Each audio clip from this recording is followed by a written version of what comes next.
Today, June 14, 2026, we are very glad to invite you all to the Dhamma Hall. Today we have a special monk who would like to give lecture. He ordained until today 14 days, and before this robe tomorrow, he would like to collect and present what he studied, what he experienced, what he touched during the monkhood. May I request you to take lecture now. Sawadee Good afternoon. First, with deep respect to Venerable Ajahn Dr. Chanya Kanchinda Sudiano, respected bhikkhus, devoted upasakas and upasikas, friends of the Dhamma here at Wat Buddhapanya, and those joining us online. I'm going to speak about suffering, why we suffer, understanding the cause of suffering, and the path to peace. First, I wish to express my gratitude to Dr. Chanya for his guidance, patience, compassion, and friendship. I'm grateful to the Sangha for welcoming me into this ancient tradition, and grateful to all the lay supporters who generously make monastic life possible here. Whatever benefit may arise from these reflections belong to the Buddha, the Dhamma, and the Sangha, and my many teachers who have guided me. Today I would like to speak about a subject that affects every person in the world. Every monk, every novice, every layman, every lay woman, every child, every parent, every grandparent, every human being who has ever lived. The subject is suffering. Not because life is only suffering, not because there is no happiness, not because there is no beauty in this world. There is tremendous beauty in this world. There is friendship, there is love, there is generosity, there is kindness, there is laughter. There are sunsets, children, families, and countless moments that fill our hearts with gratitude. Yet despite all these things, human beings suffer. The Buddha recognized this truth more than 25 centuries ago. In fact, the entire Dhamma begins with a simple observation that many people spend their lives trying to avoid. Life does not always unfold according to our wishes. We become ill, we grow old, we lose people we love, we encounter disappointment, we experience fear, we experience uncertainty, we watch circumstances change, we watch our bodies change, we watch the world around us change. And often we discover that the things we most desperately want to keep are the very things we cannot hold on to forever. This is not a Buddhist problem. This is not a Thai problem. This is not an American problem. This is a human problem. The Buddha's great contribution to humanity was not merely pointing out that suffering exists. Most people already know that. The Buddha's great contribution was helping us understand why we suffer and showing us that suffering has causes. If suffering has causes, it can be understood. If it can be understood, it can be reduced. And if it can be reduced, freedom becomes possible. That is an extraordinary message. Today I stand before you as a temporary monk. People often find that unusual. In Thailand, Buddhism has been part of the culture for centuries. In America, Buddhism remains a small minority tradition. Depending on the survey, roughly 1% of Americans identify as Buddhist. Yet, I find something interesting has been happening throughout much of the Western world. Increasing numbers of people are asking spiritual questions for themselves for the first time, rather than simply inheriting answers from previous generations. Many remain devoted to their faith and the traditions in which were handed down from their families. But others continue searching. Others explore, others question, others seek. What I find fascinating is that beneath all these different paths, the questions are often remarkably similar. Why do we suffer? How do we find peace? Why do success and pleasure sometimes leave us unsatisfied? Why do fear and anxiety arise? How should we live? What truly matters? These questions are not Eastern, they are not Western, they are human. I know this because these were the very questions that I followed and considered throughout much of my own life. My journey to Buddhism did not begin because I was looking for a new religious label. It began because I was looking for answers. Like many people, I spent years believing that happiness was waiting somewhere in the future, just beyond the next accomplishment, the next achievement, the next goal, the next stage of life. Many of us live this way. I'll be happy when I'll be happy when I finish school. I'll be happy when I find the right job. I'll be happy when I get married. I'll be happy when I retire. I'll be happy when I lose weight. I'll be happy when I have enough money. I'll be happy when life finally settles down. But have you noticed something? The finish line keeps moving. It never ends. We reach one goal and immediately create another goal. We solve one problem and discover a new one. We achieve one dream and begin chasing the next. This is not because we are bad people. It is because the mind is rarely satisfied for very long. The Buddha understood this deeply. He taught that suffering does not arise simply because unpleasant things happen. Suffering arises because of craving, because of attachment, because our insistence that reality should be different from what it is. We want pleasant experiences to last forever. We want painful experiences to disappear immediately. We want certainty in an uncertain world. We want permanence in an impermanent world. And because reality refuses to obey our preferences, we suffer. This insight changed my life. Not all at once, not in a dramatic moment, not through a sudden revelation, but gradually. As I studied the teachings of the Buddha, I began recognizing something uncomfortable. The greatest source of my suffering was not always the world around me. Often it was my own relationship to the world around me. And that realization is where my real journey began. I spoke about suffering as a universal human experience. In my many careers, I have seen untold human suffering, violence, death, and actions beyond description. The Buddha did not begin his teaching by asking people what tribe they belonged to, what language they spoke, what social class they occupied, or what religious label they carried. He began with suffering. Why? Because suffering is something every human being can recognize. We may disagree about many things, but no one needs to be convinced that suffering exists. The real question is why? Why do we suffer? The Buddha's answer was both simple and profound. We suffer because we cling. One word often used is upadana, clinging or grasping. We hold tightly to things that are constantly changing. We cling to possessions. We cling to relationships, to opinions, and identities. We cling to the image we have created of ourselves. And then we suffer when reality refuses to remain fixed. Imagine trying to hold water in a closed fist. The tighter you squeeze, the less water remains. Much of human suffering is just like this. We attempt to hold tightly to things whose nature is to change. The Buddha called this reality anicca, impermanence. Everything changes, not some things, not most things, everything. Empires rise and fall, mountains erode, bodies age, relationships evolve, thoughts appear and disappear, emotions arise and pass away. Even the cells of our bodies are constantly changing. We understand this intellectually, yet we live as though impermanence is just around the corner. You know youth will pass, yet we are shocked when the wrinkles appear.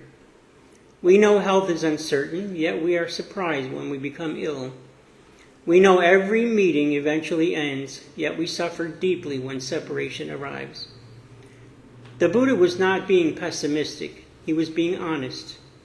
And honesty is the beginning of wisdom.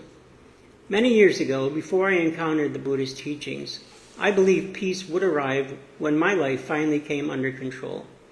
Perhaps some of you have believed this as well. If I can just organize things a little better, if I can solve this problem, get through this challenge, if I can secure my future, if I can create enough stability, then I will finally relax. I will finally be at peace. The problem is that life keeps changing. Just when one challenge ends, another appears. Just when one uncertainty is resolved, a new uncertainty emerges. Just when we think we have finally reached solid ground, we discover that the ground itself is moving. For a long time, I viewed this as a flaw in life. The Buddha helped me understand that it is simply the nature of life. The problem was not change. The problem was my resistance to change. The problem was my expectation that changing things should remain unchanged. There is a story about King Canute. His advisors constantly praised him and told him how powerful he was. Finally, he brought them to the seashore and commanded the tide not to come in. Of course, the tide ignored him completely. The king was making a point. Human power has limits. Authority has limits. Control has limits. Reality does not negotiate. The ocean will continue to rise. The seasons will continue to change. Bodies will continue to age. And the world continues to move. One of the greatest sources of suffering is the illusion that we can somehow bargain our way out of impermanence. The Buddha invites us to stop negotiating with reality and begin understanding it. This understanding leads naturally to another important teaching. The Buddha taught that suffering arises not merely from change itself, but from tanha, craving. When many people hear the word craving, they think only of obvious desires, food, money, pleasure, possessions. But the Buddha's insight was much deeper. We crave certainty. We crave security, recognition, and approval. We crave permanence. We crave the continuation of pleasant experiences, and we crave the disappearance of unpleasant experiences. We crave life according to our preferences. And when life refuses to cooperate, suffering always follows. This is why two people can experience the same event and react completely differently. One person loses money and recovers quickly. Another loses money and becomes consumed by bitterness. One person faces illness with courage. Another faces illness with despair. The circumstances matter, but our relationship to those circumstances matter as well. The Buddha was not teaching us how to eliminate every difficulty. He was teaching us how to transform our relationship to difficulty. That is a remarkable distinction, because if suffering depends entirely upon external circumstances, then peace will always remain fragile. But if suffering depends partly upon our relationship to experience, then freedom becomes possible regardless of circumstances. This does not mean we become passive. It does mean we stop caring. It does not mean we stop caring. It does not mean we stop working to improve the world. The Buddha spent 45 years helping people. Compassion was central to his teaching. But compassion is different from attachment. We can care deeply without clinging. We can love deeply without possessing. We can serve without becoming consumed. This is wisdom. And this wisdom becomes especially important when we begin examining identity. The Buddha's teaching on anatta, often translated as not self, is perhaps one of the most misunderstood teachings in Buddhism. People sometimes imagine it means we do not exist. This is not the point. The Buddha was pointing to something far more practical. Throughout our lives, we create identities. We tell ourselves stories. I am this kind of person. I am not that kind of person.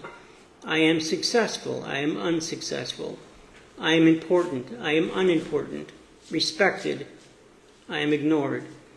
We become attached to these stories. We defend them. We protect them. We build entire lives around them. Yet eventually life changes, every one of them. Careers end, titles disappear, children grow up, roles change, bodies age. The identities we spent decades constructing begin to shift. And if our peace depends entirely upon these identities, suffering becomes inevitable. One of the things I have observed throughout my life is that many people are far more attached to their story than they realize. They become imprisoned by it. Someone insults them 20 years ago and the story remains alive. Someone disappoints them and the story remains alive. Someone praises them and they spend years trying to preserve that image. The Buddha invites us to step back and observe. Who is this self we are defending so fiercely? Is it primitive?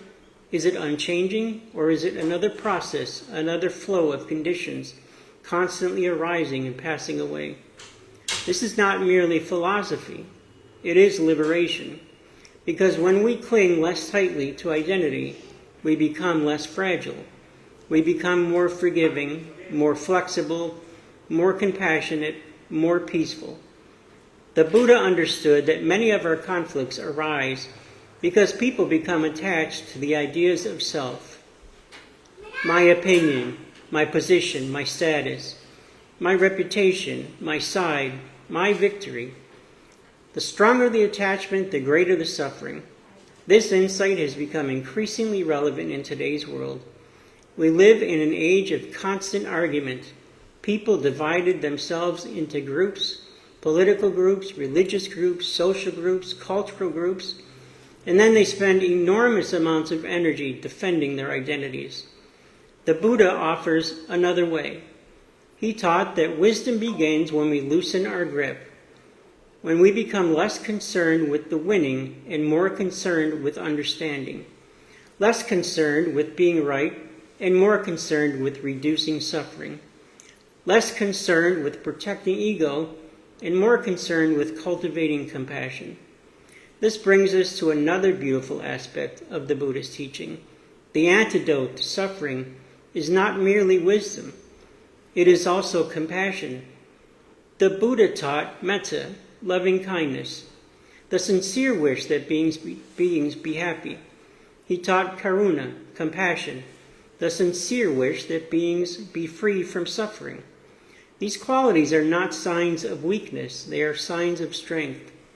Anyone can react with anger, anyone can react with resentment, anyone can strike back. Compassion requires courage. Compassion requires understanding. Compassion requires wisdom. As I have grown older, I have become increasingly convinced that the world does not suffer from a shortage of intelligence. It suffers from a shortage of compassion. We have learned how to communicate across the planet, yet so many of us feel isolated.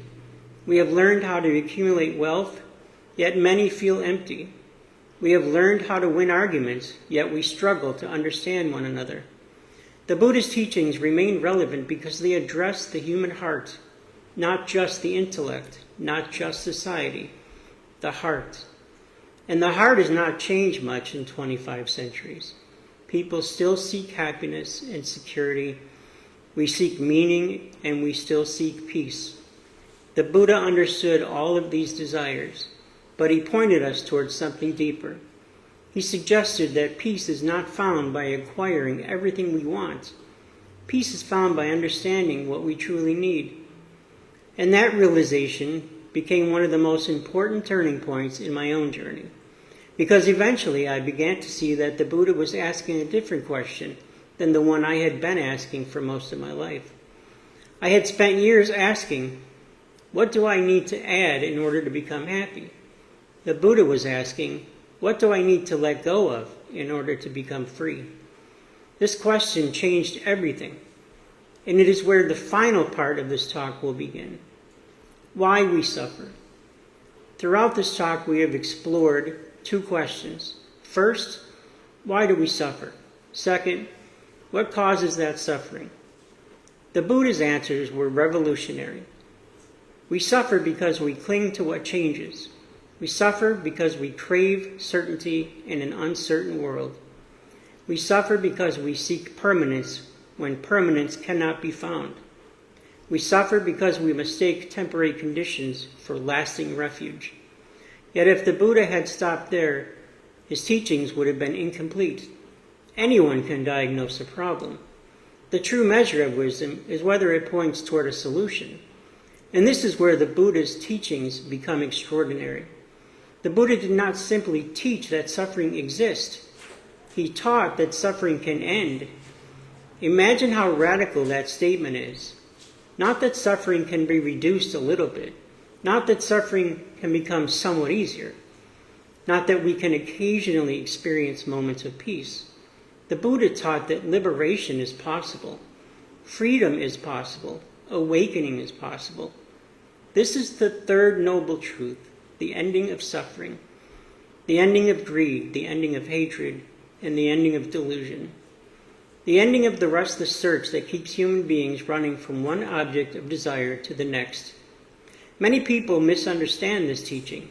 They imagine Buddhism is about becoming detached from life, becoming cold or indifferent, withdrawing from the world. Nothing could be further from the truth. The Buddha did not become less compassionate after awakening. He became more compassionate. He did not become less loving. He became more loving. He did not become less engaged with humanity. He spent 45 years helping humanity. The freedom he discovered was not freedom from caring. It was freedom from clinging. There is a tremendous difference. Imagine holding a bird in your hand. Clinging it crushes it. Indifference abandons it. Compassion allows it to rest safely without trying to possess it. This is the middle way. The Buddha taught that true peace arises not when the world becomes perfect, but when wisdom transforms our relationship with the world. This understanding changed my own spiritual journey. For many years, I searched for certainty. Eventually, I discovered that certainty was not what I truly wanted. What I wanted was peace. And peace is not the same thing. Certainty says, nothing must change. Peace says, everything changes, and I understand. Certainty says, life must follow my plans. Peace says, I will meet life with wisdom. Certainty says, I must control the future. But peace says, I will respond skillfully to whatever future arrives. This is one of the greatest gifts that Dhamma offers. Not control, not guarantees, not immunity from loss, but wisdom. The wisdom to live fully in an impermanent world. The wisdom to love without possession. The wisdom to serve without attachment. The wisdom to act without hatred. The wisdom to age without bitterness. The wisdom to die without fear. As I stand before you now, I do so as a temporary monk. Soon these robes will be folded. Soon I will return to lay life. Soon I will once again become a husband, a father, a grandfather, and an ordinary citizen. But something important has changed. I no longer see Buddhism as merely a religion. I see it as a path of understanding, a path of compassion, and a path of liberation. And perhaps most importantly, a path that remains just as relevant today as it was 25 centuries ago. Sometimes people ask me what gives me hope for the future of Buddhism in the West. My answer surprises them. My hope does not come from numbers. It does not come from demographics. It does not come from growth charts. Today, Buddhists remain a small minority throughout much of the Western world. In many countries, only about 1% of the population identifies as Buddhist. And yet I remain deeply optimistic. Why? Because the conditions that lead people toward the Dhamma are becoming increasingly common. People are searching. They are searching for meaning, searching for peace, searching for understanding, searching for a way to live wisely amid all of this uncertainty. Many are no longer content simply inheriting their beliefs from their families. They want to investigate for themselves. They want to understand their own minds. They want practical methods for reducing suffering. They want a spirituality that can be lived rather than merely discussed. This is why I believe Buddhism will continue to grow in the West, not because it will replace other traditions, not because it will compete with the other traditions, but because the truths discovered by the Buddha address universal human experiences. Suffering is universal. Impermanence is universal. Compassion is universal. Wisdom is universal. And therefore the Dhamma is universal. The Buddha was born in ancient India. His teachings were preserved by generations of practitioners throughout Asia. Today they are studied on every continent on earth. They have crossed oceans, they have crossed cultures, they have crossed languages. And today they are being discussed by a temporary American monk standing in a Thai temple in California, where I came from my home in New York, while my friends listen from both Thailand and the United States, England, and other countries around the world. What better evidence could there be that the Dhamma belongs to all humanity? Yet growth alone is not success. If Buddhism doubled in size tomorrow, but people remained angry, fearful, greedy, and divided, little would have been changed or accomplished. The true measure of success is not how many people call themselves Buddhists. The true measure of success is how many people suffer less, how many people become kinder, how many people become more patient, how many people become more compassionate, how many people learn to let go, how many people discover peace. Because every act of compassion reduces suffering. Every act of generosity reduces suffering. Every act of forgiveness reduces suffering. Every act of wisdom reduces suffering. And each reduction matters. Never believe that small acts are insignificant. The Buddha did not transform the world through armies. He did not transform the world through wealth. He transformed the world through understanding. One mind at a time, one person at a time, one act of compassion at a time. The same process continues today. And so we arrive at the final question. If suffering has a cause, and if suffering can end, then what are we to do with this knowledge?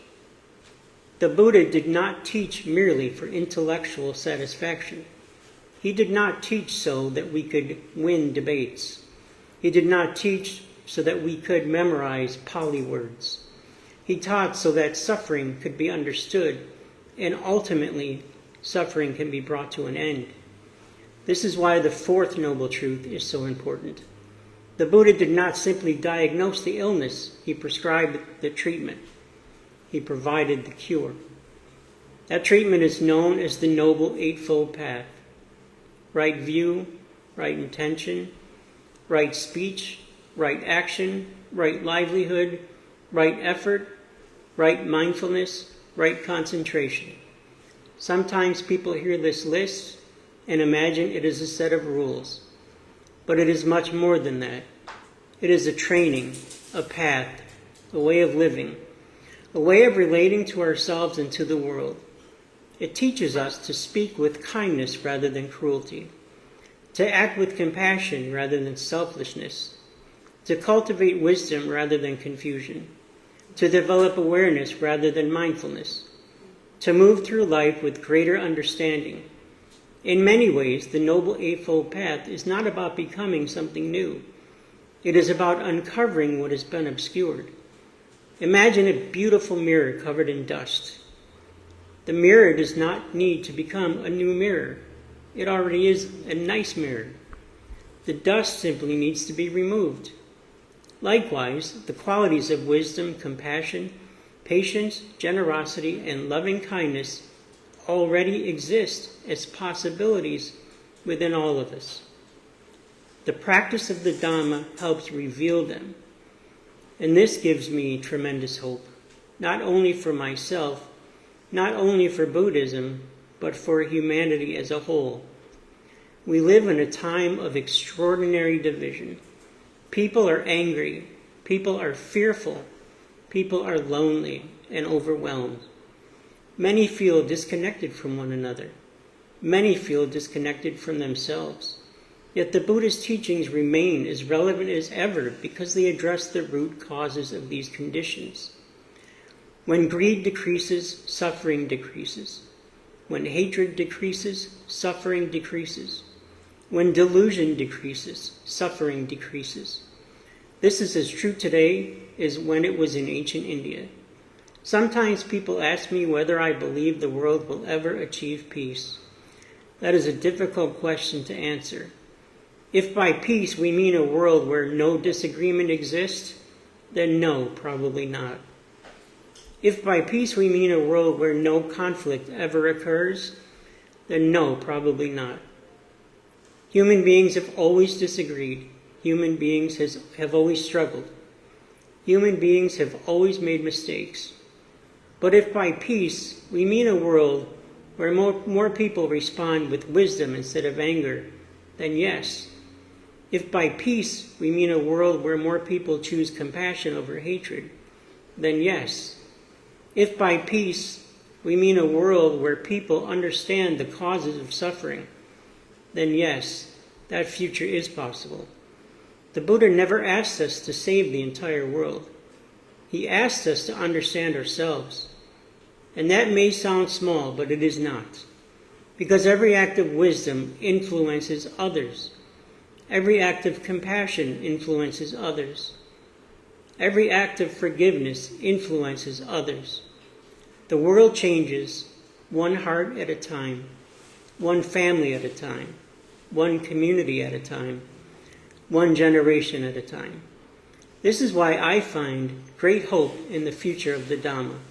Today, Buddhism remains a small minority throughout much of the Western world.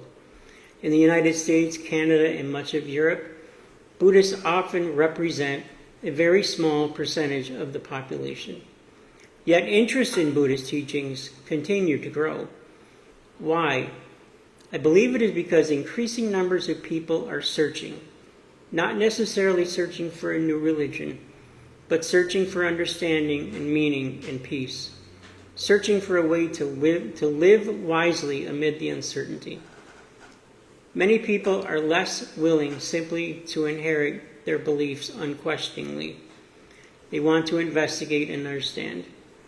They want practices that can be applied directly to their daily lives. And this is one of the great strengths of the Dhamma.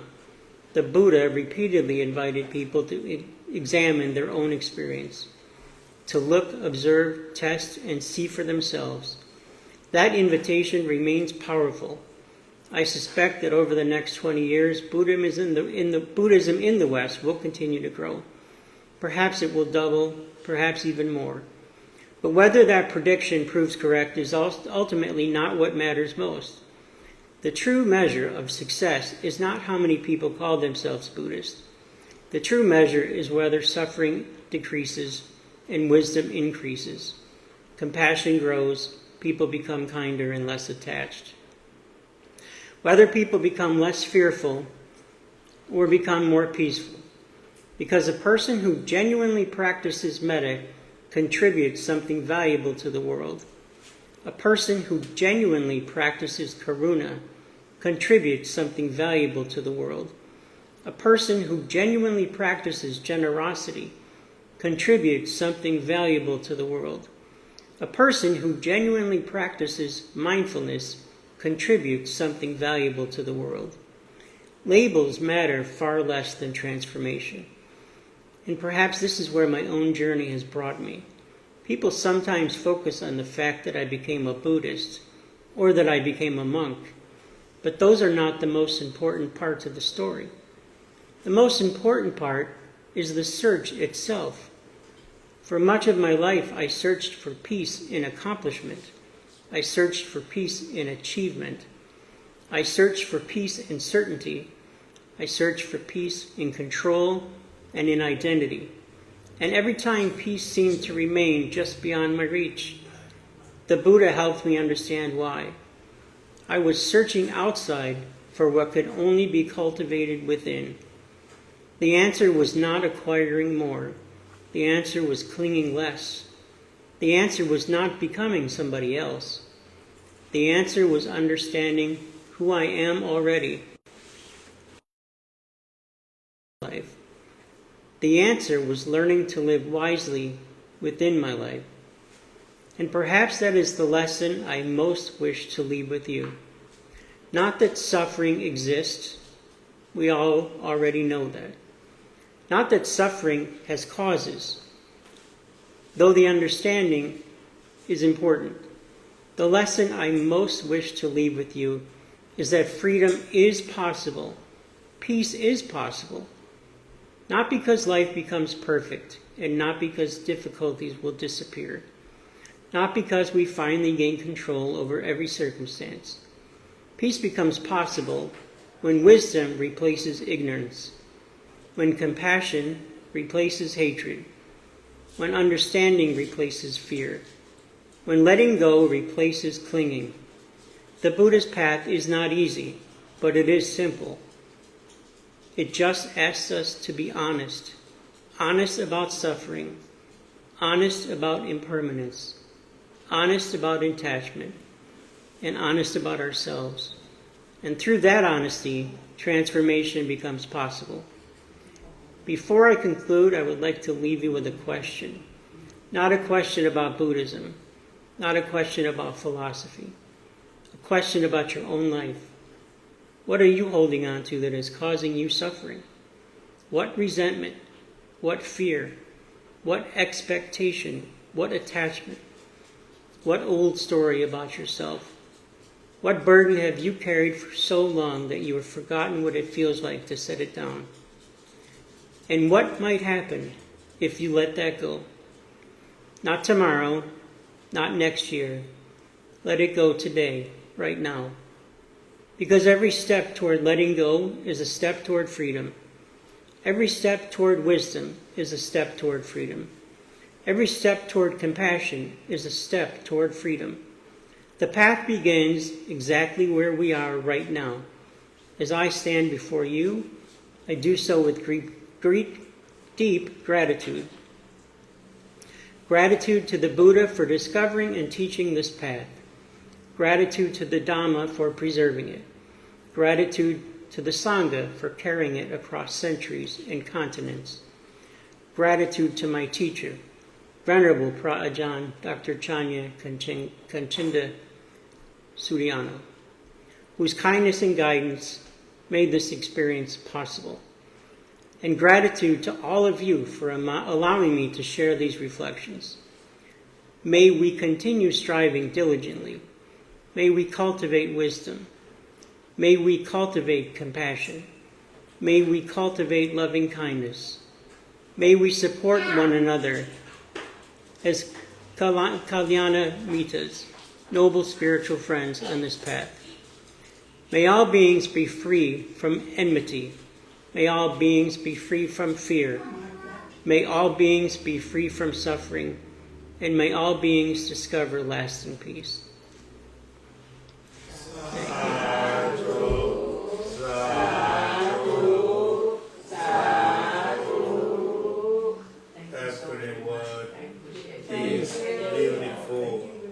Wonderful, powerful, to awake us for realization, ourselves, the people, and the world.